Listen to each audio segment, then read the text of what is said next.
7h, 10h sur Radio Courtoisie, ligne droite, Maud Koffler.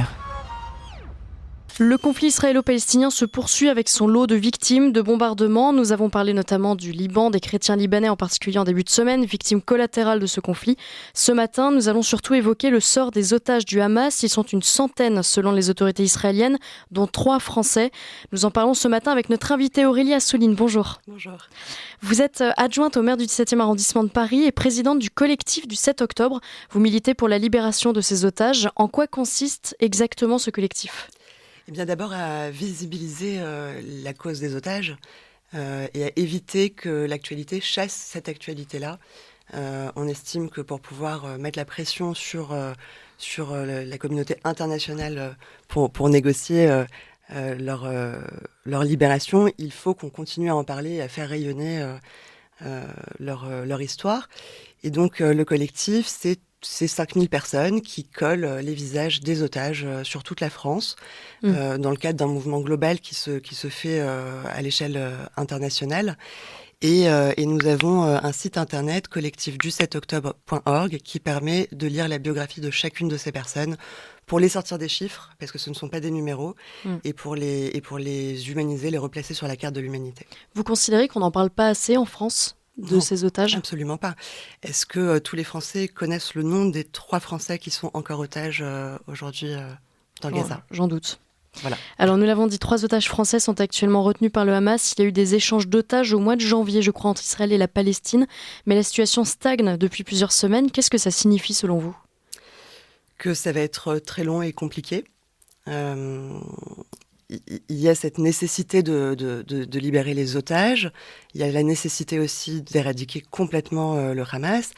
Et puis de trouver une solution long terme, notamment au statut des Palestiniens qui s'enlisent de plus en plus dans un faux semblant. Alors, une association française a déposé plainte contre l'UNRWA, l'agence de l'ONU pour les réfugiés palestiniens et ses employés pour crimes contre l'humanité et complicité de meurtre. Vous dénoncez également la position de cette agence, expliquez-nous. Oui, tout à fait. Alors, l'UNRWA est une agence de protection des réfugiés palestiniens qui a été créée au lendemain de la création de l'État d'Israël. Parce que vous savez que le lendemain même de la création de l'État d'Israël, la guerre a été déclarée à Israël par tous les pays arabes autour, qu'il y a eu 700 000 déplacements de Palestiniens vers la Syrie, le Liban, etc. Et d'ailleurs, on y trouve des camps de Palestiniens encore aujourd'hui, personne n'en parle. Cependant, ça leur octroie un statut de réfugié palestinien qui est unique au monde puisqu'il se transmet de génération en génération. D'accord. Donc on est passé de 700 000 réfugiés palestiniens qui étaient réellement en Palestine sous mandat britannique à 5,9 millions de réfugiés palestiniens dans le monde. Donc on a des générations qui n'ont jamais mis un pied en Palestine ou en Israël et qui se revendiquent réfugiés palestiniens alors qu'ils ont grandi et qu'ils sont nés en Allemagne ou en Belgique et qui n'ont jamais bougé de là-bas. Ouais. Alors, on a de gros problèmes avec cette agence qui est financée, c'est une agence onusienne, qui est financée par l'Europe.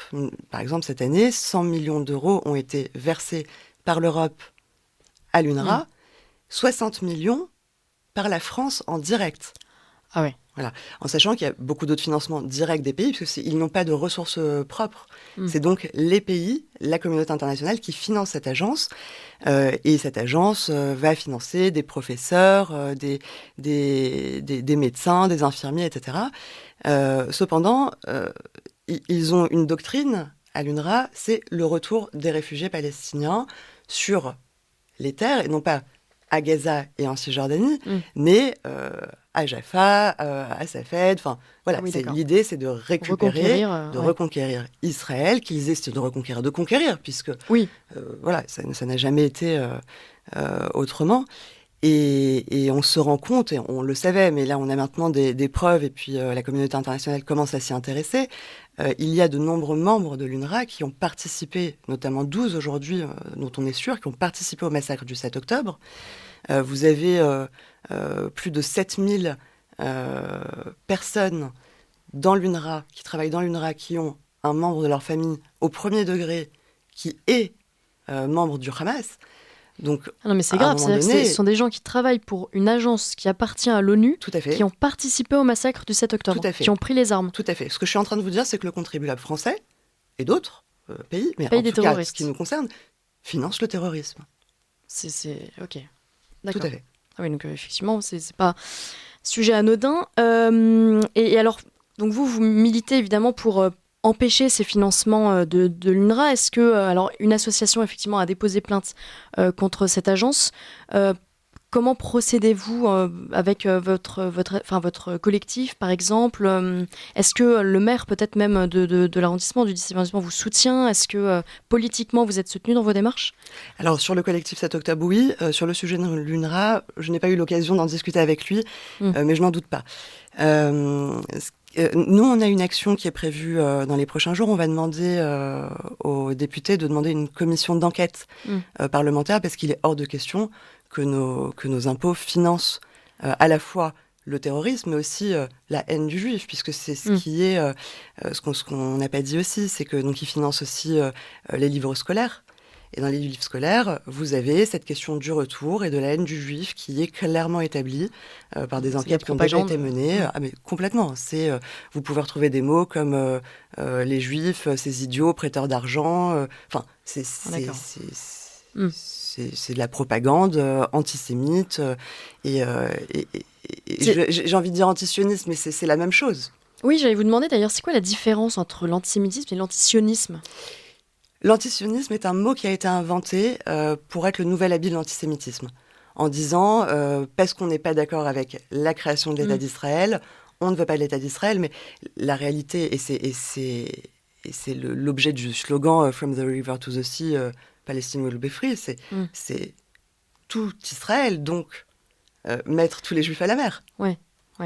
C'est un sujet tabou, cette histoire de l'UNRWA, dont vous allez parler évidemment avec des députés pour qu'ils agissent. C'est un sujet que vous pouvez aborder de façon générale dans les vies quotidiennes, ou c'est quelque chose qu'on évite? C'est un sujet qui ne prêtait pas tant attention que ça quand on en parlait avant le 7 octobre et qui commence à poser question aujourd'hui. Et tant mieux. C'est donc le moment historique de changer ça. Et alors, j'ai envie de vous dire de fermer cette agence. Mais pour la remplacer par quoi ? Parce que même si on la remplace par une autre agence qui s'appellerait X ou Y, ils reprendront les mêmes médecins, ils reprendront les mêmes infirmiers. Est-ce qu'il existe l'équivalent pour Israël Absolument pas. Il n'y a d'équivalence pour aucun autre pays. D'accord. Ah oui, c'est vraiment la Palestine. Oui. Très bien. L'antisémitisme a augmenté depuis le 7 octobre, particulièrement en Grande-Bretagne, aussi en France. C'est toujours un sujet délicat, qu'il s'agisse d'antisémitisme ou de christianophobie. Ce sont toujours les deux thèmes qu'on évite d'aborder. On peine à dénoncer ceux qui en sont à l'origine. Aurélie Assouline, d'où vient cet antisémitisme, en l'occurrence, en France ? Alors, l'antisémitisme en France n'est pas nouveau, il est latent, il est rampant. Bon, cependant, ça s'était quand même beaucoup calmé. On a tous appris à vivre ensemble. Et puis, il y a un nouvel antisémitisme, qui est un antisémitisme arabe aujourd'hui. Il faut le dire tel quel. C'est justement avec l'excuse d'Israël que cet antisémitisme se développe. C'est pour ça qu'on dit que l'antisionisme est le nouvel habit de l'antisémitisme. C'est l'antisémitisme politique, en fait. Enfin. Bon, là, on met encore des mots valises parce que mais ce sont les circonstances qui font que. C'est l'antisémitisme d'éducation. Oui. Et c'est quelque chose que vous subissez, vous, quotidiennement ? Bien sûr. Ouais. Même dans le 17e, nous avons eu des croix gammées sur des portes, sur des trottoirs qui ont été marqués. Le maire a réagi dans l'immédiat, d'ailleurs, Geoffroy Boulard. C'est quelque chose qu'on vit de plus en plus et qu'on ressent. Vous savez, j'ai toujours été française. Je suis née en France, je suis principalement française, le judaïsme est ma religion. Pour autant, ça ne m'empêche pas de faire Noël, etc. J'ai toujours été très bien en France, je ne me suis jamais sentie juive de France, mais française juive. Oui. Et au lendemain du 7 octobre, j'ai fait quelque chose pour la première fois de ma vie, comme beaucoup de mes coreligionnaires, j'ai changé mon nom sur Uber. Chose que je ne pensais jamais avoir à faire. J'ai rentré ma mezouza, voilà. Et je ne suis pas une personne qui soit vite effrayée. Vous vous sentez en danger ? Plutôt courageuse et téméraire. Et oui. Et pas protégée par l'État ? Si, parce que le gouvernement a toujours très très vite réagi. Et ça, il faut leur accorder. c'est pas forcément mon parti politique, mais là, il faut le dire, le ministre de l'Intérieur a toujours réagi de manière exemplaire et à l'instant T. Cependant, c'est pas suffisant. Que fait-on contre la masse ? Ouais. Qu'est-ce que vous attendez de l'État aujourd'hui, du gouvernement français, pour les Juifs de France déjà ? Une meilleure protection à la fois des lieux de culte. Alors, on est protégé, mais surtout d'agir réellement sur le fond du problème, qui est le même pour nous tous, en fait. C'est cet islamo-gauchisme, c'est la radicalisation du fascisme vert, c'est se battre ensemble sur un problème qui ne concerne pas que les Juifs, mais les Français dans leur ensemble. Alors, j'allais vous poser la question depuis plusieurs années. Plusieurs médias et responsables politiques dénoncent les dérives antisémites de Jean-Luc Mélenchon. Considérez-vous que Jean-Luc Mélenchon est antisémite ? Complètement. Et je suis pas la seule à considérer que s'il arrive quoi que ce soit à un juif en France aujourd'hui, qui est un autre Ilan Halimi, il en sera tenu pour responsable. Il attise le feu, évidemment. Une dernière question, il nous reste 1 minute. Vous avez certainement suivi les déclarations de l'imam Mahjoubi au sujet du drapeau français. Le ministre de l'Intérieur, Gérald Darmanin, a annoncé hier soir qu'il avait été expulsé. Ça, c'est avant que la CEDH ne décide de le rapatrier au nom des droits de l'homme et de la liberté d'expression. Aurélie Assouline, cette radicalisation, elle ne date pas du 7 octobre. On l'a dit, la France est gangrenée à la fois de musulmans radicaux, d'islamistes, d'imams intégristes. Comment lutter contre cela ? Changer les lois et les faire appliquer. Oui. On a ce serait déjà un bon début de faire appliquer la loi. Et effectivement, je pense qu'on a les élections européennes qui approchent, et je pense qu'une des solutions viendra par des changements de loi européens. Je fais une toute petite parenthèse, il nous reste 20 secondes. Vous portez une plaque ? Oui. C'est une plaque qui ressemble à une plaque de l'armée israélienne, des soldats, au cas où ils tombent, et qui porte l'inscription « Bring them home now ». Et donc qui demande le retour et la libération des otages immédiates chez eux, à la maison. Eh bien, merci beaucoup Aurélie Assouline d'avoir soulevé ce sujet dont on parle beaucoup trop peu. Je rappelle que vous êtes adjointe au maire du 17e arrondissement, que vous êtes présidente du collectif du 7 octobre. Merci, à très bientôt sur notre antenne.